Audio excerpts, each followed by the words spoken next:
Welcome to the Unlock Your Blocks podcast. My name is Elyssa Smith, and today my guest is a really special human who has overcome a lot of loss and hardship to get to where she is in order to help others go through better than she was able to because she's offering the support that she never actually got. So if you have ever had a trauma or a tragedy and tried to come back from it and not felt like you had that support, this is what my guest today specializes in. And she's going to share with us a little bit about her journey, the loss and the trauma, but also the healing process and how she has turned it into something where she brings life and joy and light to others. So today I would love to welcome Liesel Mertes. She's an acclaimed workplace empathy expert and consultant. Did you even know that was a thing? A workplace empathy expert and consultant, you guys. This is going to be such a wonderful, delightful interview and I'm so glad to share it with you. After experiencing her own loss, Liesel emerged with a deep understanding of what employees need to feel supported at work after a disruptive life event. As the founder of Handle with Care, Liesel works with groups who want to boost employee satisfaction as well as attract and retain better talent. Liesel's expertise is broad: death and loss, diagnosis, relationship changes, and life's inevitable curveballs, and no disruption is considered less significant. A calming presence in stressful situations, Liesel provides tools for organizations to help their employees survive, stabilize, and thrive in the aftermath of adversity. Liesel, thank you so much for being here. You have such a gentle presence. We were just chatting before you came on. I'm just incredibly grateful to be connected with you because you are such a shining example of what softness feels like in a Mm. connection. So thank you for coming on the show today. I am glad to be with you, and, the bio can sometimes be a gut check, as you were like, a calming presence in stressful situations, and I was doing a mental inventory because 'cause I've been sending teenagers back to school. I'm like, "I think I hit that about 72% of the time." 72%. It's mostly calming. I wanna be that. I try. Mostly I calming. work hard. I help other people. Yeah. Yes, I love that. Mostly calming. Listen, I think Mostly calming till I'm not. you lose it. I know, That's right. exactly. That's our goal though, right? Is to just kind Yes. of arrive within ourselves and to be able to be that authentic self as often as possible. So Yeah. I heard a definition of wholeness once as I was going through my own trauma healing process. And the way that they define wholeness in this book I was reading is to be able to act like yourself as much of the time as possible or Mm. at all times. And I think once you go through a big loss, a big trauma, it can be really hard because there are all kinds of things that come up alongside the message of the trauma. Because trauma says the world is no longer a safe place. Mm. And therefore, we need to protect ourselves with everything we've got. Right. So, I would love for you to tell a little bit about Handle with Care and kind of what you do as a workplace empathy expert.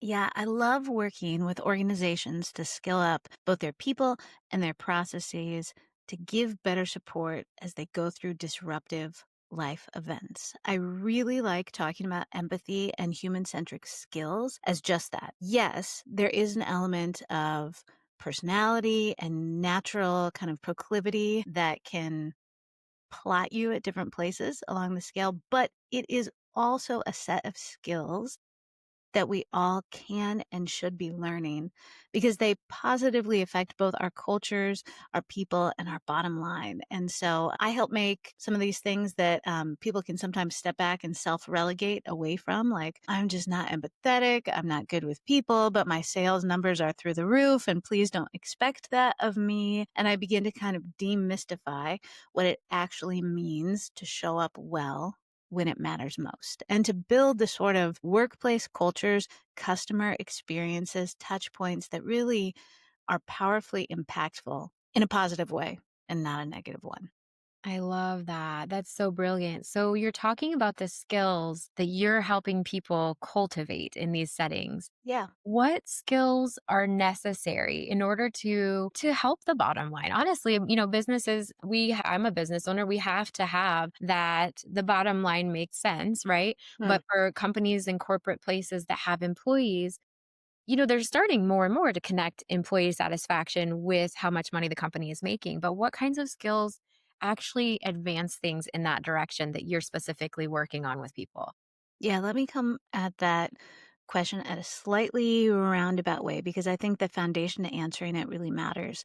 Um, sometimes in laying that foundation, you have to move people towards leaning in and even wanting to show up. There's some people that say like that, please don't even expect that of me. That's not part of my job. And so with the assumption, though, that people are looking and saying, okay, I do want to be helpful, there are ways that we sideline ourselves despite our best of intentions, the ways that we show up in those moments. And it's almost just an instinctual reaction. I call these the empathy avatars. It's a way that I give people a lens of seeing how they respond to other people's disruptive life events or to their own, and also a little bit of psychological distance. So, for example, some people might show up as a fix it Frank or Francine. They're not gendered, they're just chosen for alliteration. But they're like, you're going through something hard. Well, have you tried this? Or what about that? Or have you ever thought?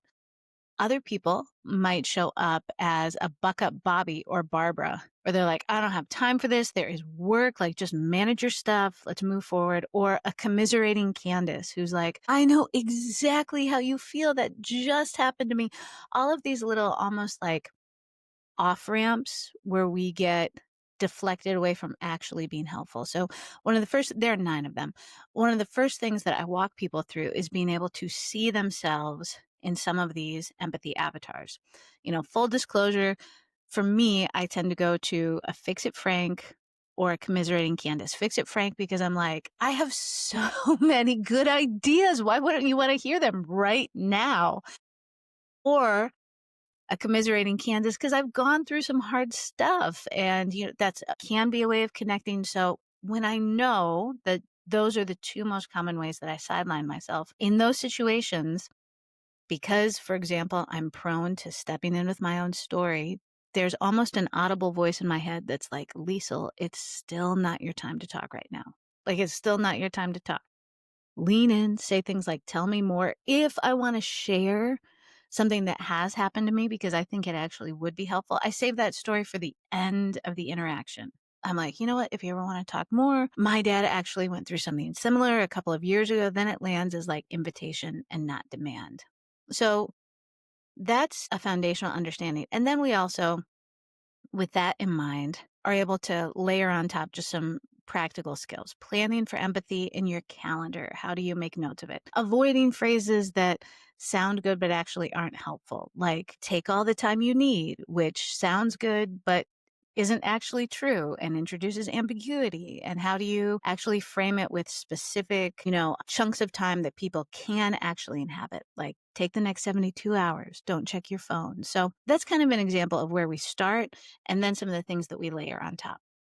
Oh, I love this. Such practical stuff. And I love the avatars, the Mm, night, sideliners, because most women that I work with want to be really, really helpful, but our own lens ends up causing us to be super unhelpful. Or, I had a client recently, she was lost a family member and it was the child of another family member. And so it was, she wanted to be with the mother and she's like, I don't know what to say. So we kind of just went over, there's not anything to be fixed. There's not yeah. anything that makes this better, but having someone with her that she loves is helpful. So she ended up Right. just kind of not saying much, just I love you, I'm here. And then when her, family member wanted to speak, she listened, and Yeah. if she wanted help, she asked. And so it's just challenging because we might not know what to do when somebody else is hurting. And I love that you have a specific set of almost rules of conduct about what is actually helpful versus what makes us feel helpful, instead of looking at it through the lens of, okay, this person actually is going to gain something if I say this. And actually, I'm making it about me if I do this or this. This is a sensitive topic. So, to all of our listeners who have had a loss, specifically a loss of a child, if you want to skip over this next little part, you're more than welcome to. We invite you to be your own caregiver through this and to be in control of your experience of this particular interview, because what Liesel has gone through is just an unthinkable trauma that she's going to share share with us a little bit about how she got to be doing what she does as a workplace empathy expert. And it involves a bit of the story of her own trauma. So we invite you to be with us in this journey if it feels gentle for you. And if it's not triggering, if it is, come back to this episode or skip to the end where we're talking about her favorite song and her favorite self care. So, Liesel, I want to invite you to just share whatever you feel comfortable sharing about how you actually got to the place of walking through the pain of what you endured and then making a well, I don't want to put words in your mouth, but the way that I see how you created Handle with Care is making a bridge for other people where there wasn't one for you to the other side. So, what would you like to share with the listeners about how you created the company? Yeah, thank you for that invitation. Sometimes it's hard to parse out. I was talking to someone recently and they were like, "Tell me your origin story." And I thought that sounds so epic. That sounds like a Marvel superhero. Yes. Do I go back to and I was a toddler? So there is a sense that we are whole cloth people and everything that shapes us, to emerge in a certain moment, you can go way back. But for the sake of the timing of the podcast and to hit on some of the keynotes, a really, powerfully shaping experience took place now in 2020. At that point in time, I had two small children at home. That was Ada June and Magnus. And I had come back. We had lived for a year overseas. I was doing microfinance development work in Nairobi. And I was coming back and applying to grad schools, gave birth to Magnus. And I thought, you know what? I'd really like to study international development and aid. But while I was actually overseas, I also thought I really feel like knowing how money works would be really helpful because I've been working and we don't know how money works. So also kind of on a lark, I was like, I think there are master's programs that teach you how money works. And so I applied to an MBA program. I got accepted. I got a full ride scholarship, which was awesome. We were going to the Kelly School down at IU. And I said yes. I found out a week later that I was unexpectedly pregnant with our third child, a little girl named Mercy Joan. And I was like, that is okay. I am an old hand at parenting. I've got a great partner. I am an effective multitasker. We will figure it out. But we found out at the 20-week scan, which was in October, that all was not well with Mercy. She had a condition that is called an encephalocele. So it's a neural tube defect that happens early on in your pregnancy, usually before you even know you're pregnant. If it's lower, it's spina bifida. If it's higher, it's a condition called anencephaly. But how it showed up for Mercy was you could see on the scans, beautifully formed little girl, but this large fluid filled sac that was at the base of her head where just the fusion of her bones had not come together entirely. And what doctors said to us was there are a wide range of outcomes with this condition. Sometimes it's operable with mild impairment. Sometimes it's terminal. We really won't know the extent of her condition until we can get an outside the womb MRI. So we had, the second half of the pregnancy where we were coming up often to Indianapolis, and we were meeting with everyone from hospice care to neurosurgeons. We were hoping, we were praying, and we weren't sure. Mercy was born on February 15th, and she died on February 22nd. So we were with her for 8 days. It was very clear when she was born. They said, you can go the path of medical intervention, but it will be doing things to her and not for her. She is not breathing on her own. So we had extended family.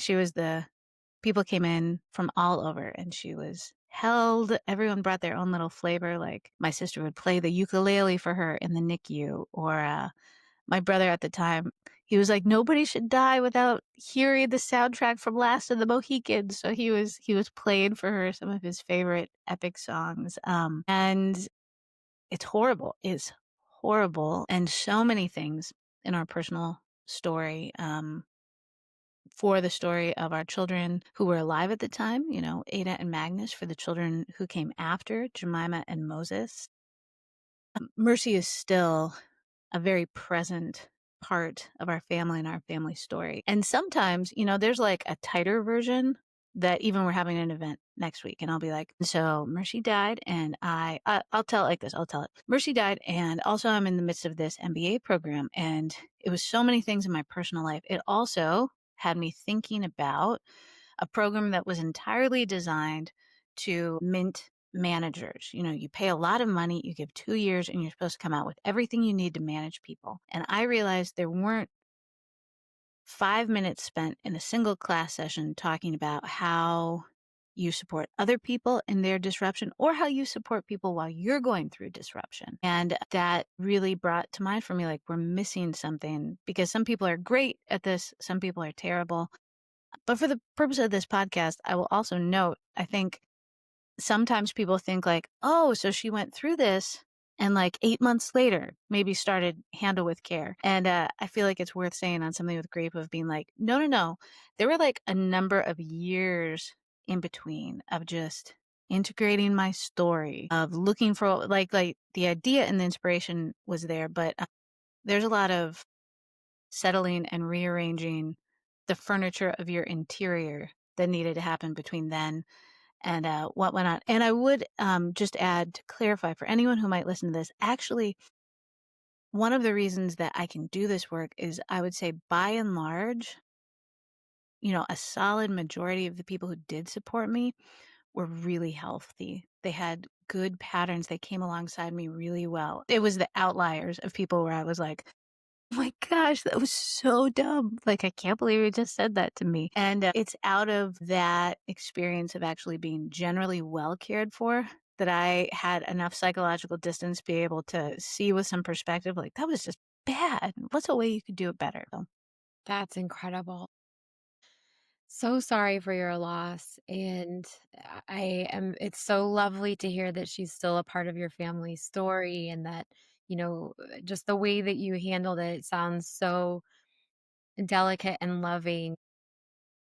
Um, it makes sense that it would have then taken you aback that your program that you were in is like totally skips over this part. If you're managing people and if you're working with people to have someone walk through something like this, it requires an understanding of how to operate, right? So when you were thinking about maybe I mean, how did this idea start? So did you finish your MBA? Like, how did that yeah. work? Yeah, I finished my MBA. Mhm. I had about a little over a year and some change left. So finished my MBA. When I graduated, I was a couple of months pregnant with our child who came next, which was our daughter Jemima.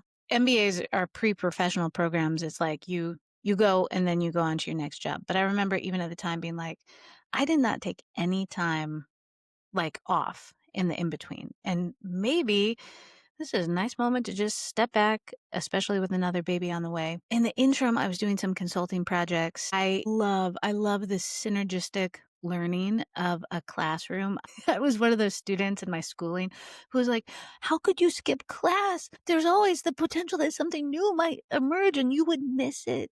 So that had me applying for doctoral programs for a while. I thought, of all the PhDs, business school PhDs are well paid and I like the schedule. And so I had been accepted to a program. And this season of my life was marked by children. And I was pregnant with my last at the time, Moses, when I got this acceptance letter. And we actually got the news once you have something happen to a baby, it puts you in a new category of high risk scanning.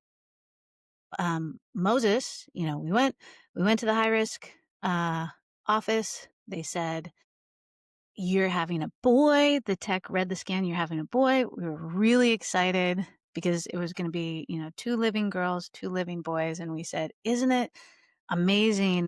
Isn't it a blessing to be able to be here and just have it be clean news? And that's where the doctor walked in and was like, we need to tell you what we've seen. So Moses has a totally unrelated condition to what Mercy had. You have 4 valves in your heart. You really need all 4. He is missing one entirely. It's called tetralogy of Fallot with pulmonary atresia. And what that meant was he needed his first heart surgery when he was just a couple of days old. He is doing super well. It's amazing what they can do with the heart.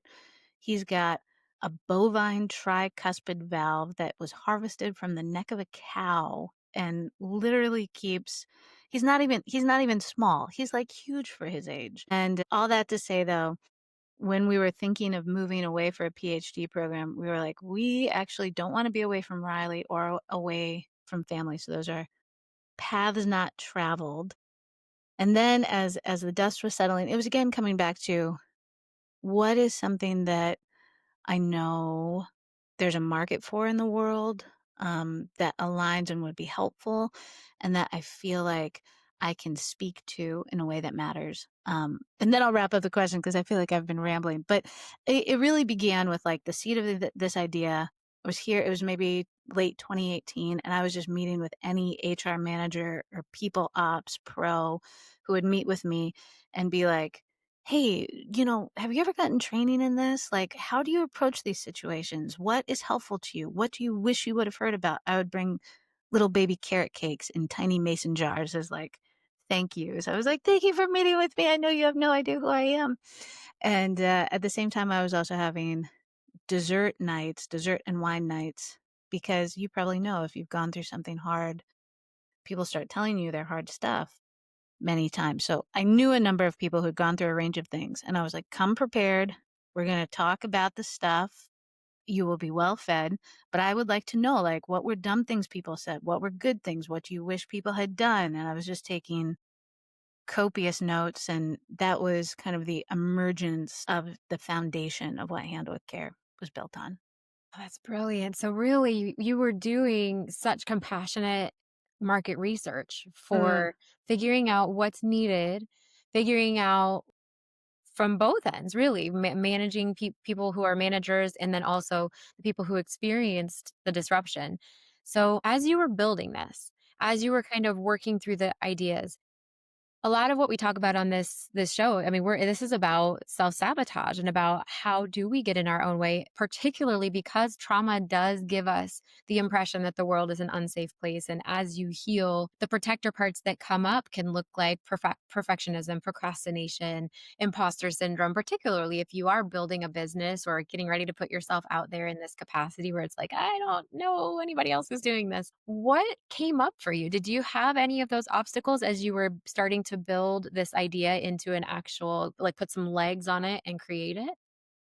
yeah, it's a great question. There are two things that kind of immediately come to mind. One, it's ironic now because I do a lot on LinkedIn, which is the most boring social network, but it's been a great place to connect and like do learning for me. So I'm a huge proponent of LinkedIn right now. And that's because they had us set up profiles. Like I didn't know what LinkedIn was. They had us set them up in our MBA programs. This is like a decade ago. It was still kind of emerging, more than a decade, coming up actually on 15 years. It was a while ago. And I hated LinkedIn after I had graduated because it was, LinkedIn is a slightly pretentious posturing place, even in the best of times, of like, look what I just did. And look at, I like, and it just reflected back to me as such inadequacy because although I had purposefully stepped out of that churn, like, I had just given birth to Jemima, I was not doing all the pre-professional things, and I was just looking, and I was like,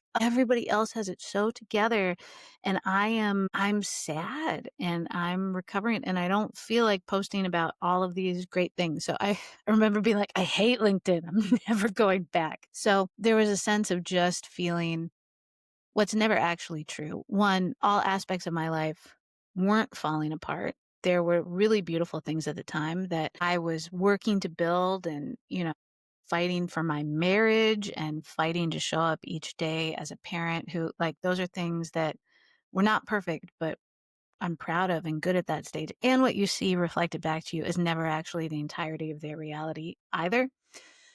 Um, the other thing, though, that also will crop up as we maybe talk about some of the self-sabotage or just unfortunate reality that can become sabotage is so it comes up as I dealt with my business. But a thing that happened for me with Mercy was, I can remember, so she has this condition. I faith is a big part of my life, and I remember going in to each scan and just praying ahead of time, like, "God, you could heal her entirely."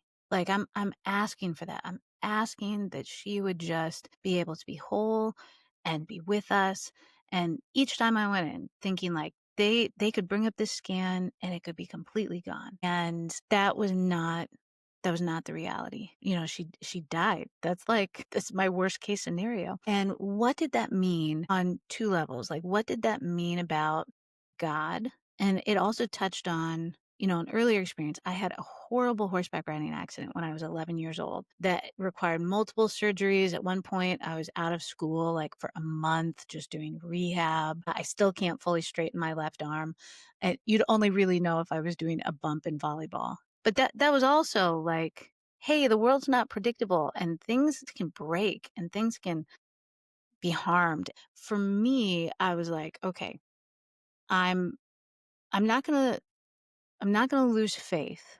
Like, that wasn't as an option, but I was like, "I can't ask for big things." Like, I can't put myself out there again because what if it doesn't happen? Like, and this is also some of the reality, especially of immediate grief. It was like, it takes everything I have just to put one foot in front of the other, like, just to get to the end of the day is enough. And there was a sense that, both in a protective way, but also just a totally compressed bandwidth.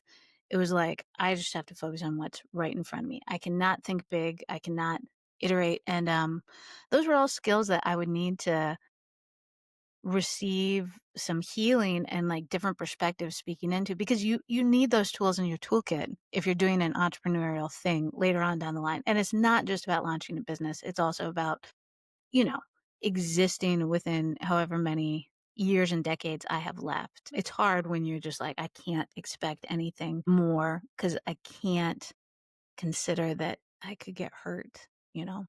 Absolutely. And I think we can really stop ourselves from being I think we can really stop ourselves from reaching success because when you try I was thinking about this actually this week. I have a dear friend and mentor who recently unexpectedly passed away. And one of the things that she taught me, and she was a woman of faith as well, one of the things that I learned from her is never stop asking God for what you really, really want. And he might say not now and he might say no, but to be in the world with something to offer, we have to have that light and that hope that at some point things are going to work out the way that they're meant to, and it will bring joy to me and it will bring joy to the people I'm meant to serve. But that sabotage of being so hurt by the traumas that we've been through, that we walk around in a protective position where we're not able to be soft, we're not able to offer. And I'm not talking about being codependent with people, that's what another episode for another day. I'm not talking about letting people walk on you, but if we walk around trying to guarantee that we're not going to do anything unless the results are guaranteed, that type of sabotage will keep us stuck and kind of stiff and not be able to be in touch with what we were here meant to do and finding our purpose. A big reason that women find me and want to work one to one with me is one of my newest clients came to me and just said, I listened to the podcast and I just have realized I don't have any joy and I Mm, don't have any hope of joy. And the thing is, she has evidence in her body, has experienced evidence, her spirit has experienced evidence that life isn't safe and that things are gonna hurt and that we can't stop it from happening. And, she also has her own business, and it's like you can't guarantee the success. You can't guarantee that you'll have the right clients. You can't guarantee the bottom line when you're an entrepreneur. It's really easy for us to then close off and to stop being inspiration led and start playing it really, really safe and really, really small. But it's really hard to reach the people you're meant to reach if you stay playing small and if you just try to operate within guarantees. And so I think it's really brave that you were able to somehow look at, man, life can really go wrong. Life mm. can really, really hurt. And I'm still going to offer, I'm still going to heal enough that I could provide a bridge where there wasn't one before.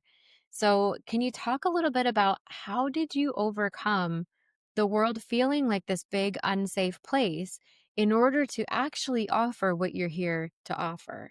Yeah.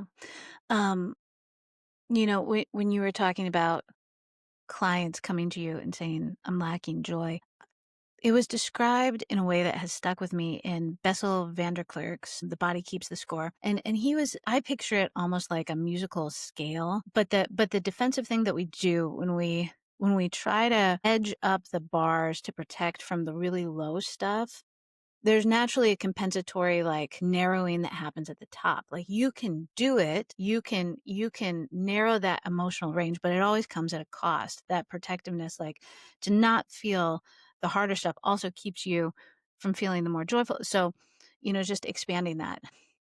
I'm gonna answer from a perspective of someone from the Christian faith. I think that we can only, tell, like, our most authentic stories from that. I will also make a note, though, that whether we're labeling it, Christian hope or the power of intention and presence, like, I think there are lots of ways to connect with the deeper truth that actually how we show up with our intention and expectation matters. I would just say for me, it was not a conjuring up. It was choosing in partnership with a hope that was greater than me that kept seeking me out in deep kindness, um, through nature, through other people. For me, that's the Holy Spirit. Other traditions have different names for that. So it was that sense. I went out in nature. That for me was huge. I kept moving my body. There were ways that music helped me access things that were really important, especially in those early stages. I had a fierce commitment, and this was supported by my community. Like, I was not going to lie about how I was doing. I was not going to be, when people are like, "How are you doing?" I would be like, "Pretty crappy, actually. Like, it's really hard." And that has always been in my writing, in my presence, like, especially with this, especially with something that was so close and someone who I had loved and carried, like, I was not going to lie about that. And I know that many people do feel a pressure from all kinds of things to say they're somewhere they're not. I feel like I had a fierce commitment of, like, I'm going through this, which helped me. I can remember it was maybe 5 or 6 years out, and my birthday and the anniversary of Mercy's death always fall in the worst time of year. It's February in Indiana is a month to be endured. We are all tired of winter. It's usually like 34 degrees and raining. It's very, like, heavy. And I just reached out to people that particular year, a handful, maybe 10 to 12. And I was like, this year it just feels only like loss. Like, I know it's probably more. I know that Mercy has been more, and this is like the medium range of coming out. I said, I would just really appreciate if you would speak into what you've seen grow in me and grow in our family as a result of Mercy's life. And I think that was one, it's great to have people that you trust to be able to do that. Two, I kind of just stumbled onto it, like, grasping in the dark, but it was really good that I did. And my mother had a great image. I use the term, I feel hollowed out. I feel hollowed out by Mercy. And my mom said, I see it almost as like a space in a tree that's been hollowed out. And I know that you are feeling it as loss, but it actually has become a space that other people can climb into and be able to receive some shelter from. And I thought that that was beautiful. I wanted it to be true. It also felt aspirational, but I loved that. Marriage counseling, if you are married or partnered, grief with the death of a child is huge. It came out sideways mostly in my marriage. I went to multiple rounds of marriage counseling before I found someone that really, for both Luke and I, touched on the embodied, the spiritual, the holistic. She had great tools in her toolkit. Do not give up heart. I would say to anyone who's listening, don't think that counseling is not for you. Maybe that counselor is not for you. And also, just at a certain point in my life, through some really powerful presence in some prayer ministry, I just was able to go back to some of those times that felt only like just complete loss and distance and really ask, like, God, where were you? Like, where are you actually physically in the scene? What needs to be healed? Like, what are I think there's always an invitation of how we make sense of loss. Like, I I'll give you an example that came out in marriage counseling, and then I'll pause. There was, like, a memory that happened of my husband storming out of the room in the midst of an argument, and I was going back to that memory, and, like, the agreement that you make in that moment to protect yourself is, like, he never really cared for me. Like, that's the truest part of who he is. Like, that moment is it's the truest reflection. I've seen it, and now I'm not gonna share or hope, from that. And sometimes people are in relationships where something like that is true. It's very I'm not saying, like, my experience, but for me, actually, that was an agreement to protect me from some pain and to go back and look at that and be like, "Is that really true? That bad moment is the actual reflection." And when I say I'm just never gonna share it, like, maybe that agreement that isn't fully the truth of the matter, it's the truth that I'm making sense with is not actually serving me in the long term because it's keeping me from something better. And grief had, a number of those, even going back to like, I can't hope for anything more. Like, I will protect myself. That's the agreement. I will protect myself from being hurt at this level if I don't ever ask for anything more. And just looking at that and being like, what healing do I need from this? Because I think it serves you till it doesn't. And it was no longer serving me. That's beautiful. Thank you so much for sharing all of that. I know that there are people listening today who are really relating to that. I just am never going to hope for anything, or like, wow, I really poured my whole heart into this one direction and it all fell apart. And whether it's an actual loss or whether it's it doesn't, I know we don't compare trauma, but it doesn't, a loss is not the same as a business going down, but it can be the same message that it's just not safe to try. It's Right. not safe to go for something bigger. It's not safe to play anything but small. It's not safe to do anything but just exist and get by. And our nervous system, our body feels so unsafe after trauma, even if it wasn't a direct something that affected our body, you know, and I think something that you said was so beautiful about how you sort of just, like, stumbled into some things that made you start to feel a little bit safer being in nature, moving your body, because trauma just says, "There is nothing that's safe. You are going to die." It thinks that every possible trauma is going to end in us being isolated, kicked out of the herd, eaten by a predator. It's very primal. And so being in a place where you can find what makes your body and your nervous system feel a little safer every day is the path out of grief, is the path out of self-sabotage, is the path to nervous system rewiring that we talk about on here. So the fact that you were able to walk through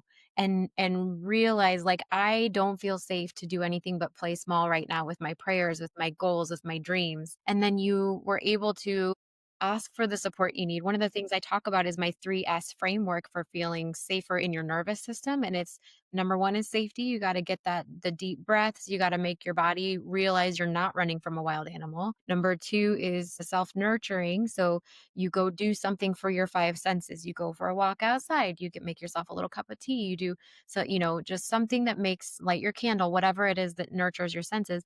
And then the third thing is that safe support, which is you asking for the family and friends, what do you see that this tragedy has created within me? How do you see my transformation through this? And you're asking for people to pour into you. And I love that you had safe people. Not everyone listening probably has all those safe people. So you have to really be careful who you allow in during a time of healing, the new sprouts of a little bit of baby hope, or just maybe like you said, you were in the medium portion, like you weren't Yeah. in the joy yet, but you're not in like that everything is dark necessarily anymore, but in that place where there's a possibility of hope, there's a possibility of springtime. You can't let anybody into that space who's going to stomp on all the baby roots that are growing. And so I loved hearing how you did that for yourself and how you gently walked yourself through the grief part too, because not only with trauma in a loss and a tragedy, we have the trauma piece, which makes, the survival brain go into high gear, fight, flight, freeze, fawn. and then you also have the actual grief and the gap that was left behind by the loss. So it's really beautiful to hear how you allowed Mercy's life to bring you to a deeper, it sounds like, understanding of yourself, of your faith, of your family. And I totally agree with you on the counseling, by the way, because I do have clients that come to me and they've had actual therapy induced trauma, like by a therapist who didn't help. And I also agree, like it's probably that the therapist wasn't a fit, and you don't give up on that. So I really want to thank you for just coming on today to walk us through your personal story in such an intimate and vulnerable way, and then to shine a light on how it's possible and that there are actual skills that can be taught so that other people are not adding to the trauma and the tragedy and the loss. I'd love to ask you just to kind of, I can't believe our time is almost up, but I know that I need to respect your schedule. I just want to ask you the last couple questions that I ask every guest. For someone listening today, and this really hit the spot for her, maybe she's grieving, maybe she's coming out of trauma, maybe she's relating to just playing so small so she doesn't get disappointed.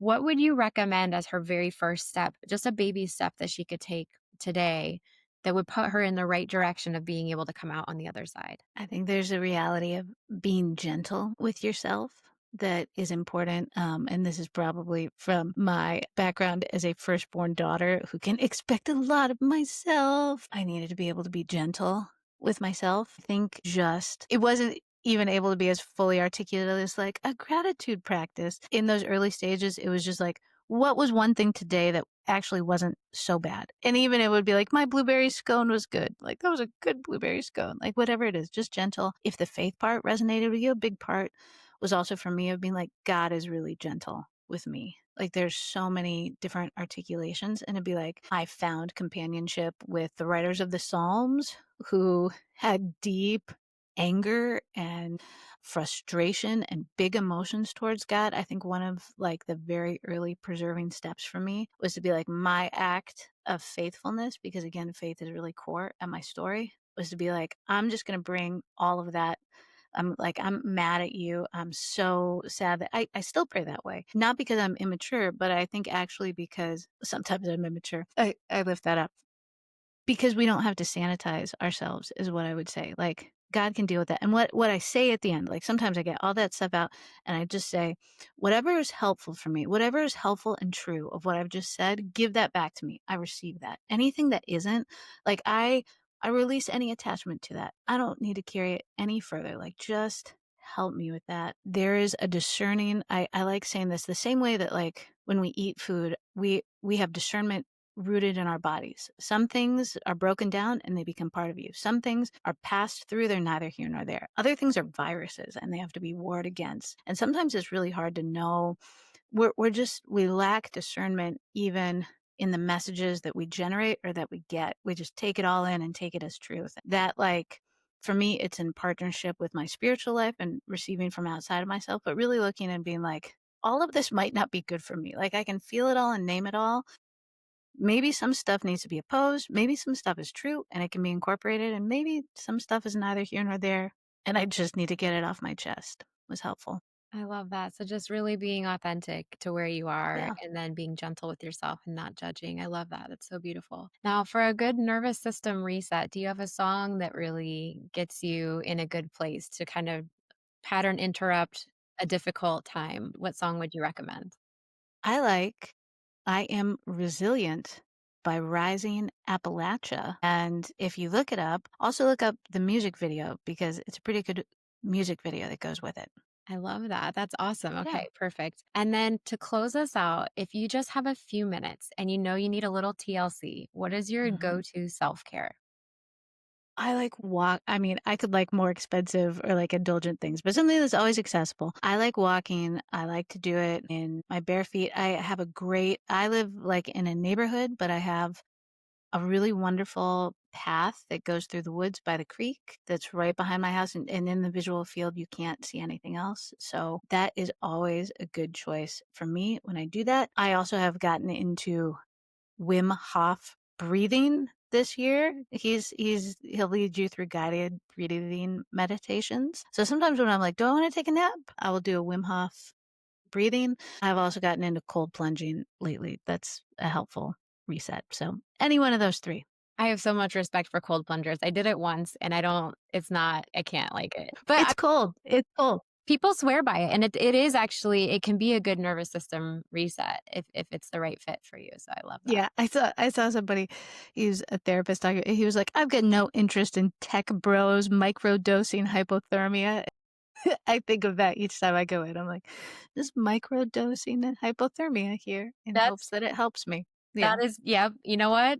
To more power to you, girl. yeah. So, It works. we also have a sauna, so you can go back and You go forth back oh, if I you do want love that. That is kind of nice, the warmth. the cold and the warmth. I love that. Liesel, Yeah. thank you so much. This was such a Yes. beautiful, heartfelt time together, and we are absolutely getting together again just to chat on the side. I I will look feel a forward to that. connection to you. And everyone who's listening, thank you so much for being with us on this kind of a deeper episode today. And I hope that it was meaningful for you. Please do go follow Liesel. Liesel, you're on LinkedIn. That's where we met. We will have all of that in the show notes. But just if you want to say it out loud for anybody who's like out on a walk listening and wants to Yeah. remember for later. My website is lieselmertes.com. There's all kinds of things that we offer, from self-paced online course to podcast episodes to in-person trainings. And I can also, if you have jerk coworkers and you're like, I need you at my workplace, that's available too. Perfect. I love that. You're kind of Yeah. like putting the idea, listen, I'll take care of the jerks that you work with. I've got a training I feel like you should go to, Marissa. Right, Yeah. exactly. Like, let's see, how can Wait a we do second. this? Oh, we should bring this in. I love it. Well, thank you so much, Liesel. And you're just a wonderful, warm ray of sunshine. And I'm so glad to connect with you today. And everyone who's listening, thank you so much for being with us. And until I see you again, take such good care of yourself.